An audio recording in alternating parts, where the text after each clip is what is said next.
quelles sont les principales garanties à prendre en compte lors de la souscription d'une assurance habitation? Alors, lorsqu'on prend une assurance habitation, on a toujours les deux volets de l'assurance, du bien et des personnes qui occupent le bien et de la responsabilité civile. S'agissant des garanties, il y a le lot des garanties obligatoires, vol, incendie, etc.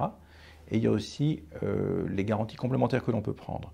Dans tous les cas, et quelles que soient les garanties qu'on va y prendre, ce qui compte également, c'est le montant des biens assurés, sur lesquels il peut y avoir effectivement une appréciation. Si on assure des bijoux, il peut être nécessaire d'en dire le montant. Si on veut assurer des risques spécifiques, du mobilier, de l'argenterie, etc. Donc la question à éclairer, au-delà des risques obligatoires, c'est les compléments de risque que l'on souhaite et les montants assurés.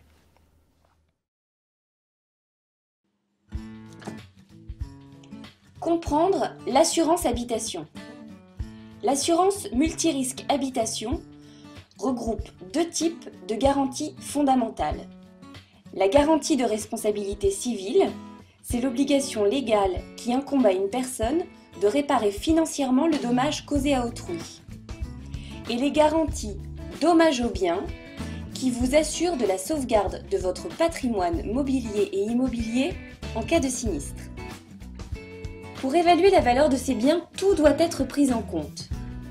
Meubles, électroménagers, matériel IFI et informatique, et évidemment les bijoux.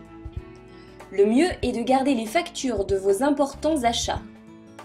Si vous avez des objets précieux sans facture, pensez à les faire expertiser au moment de souscrire l'assurance. Et avant de souscrire, pensez à comparer.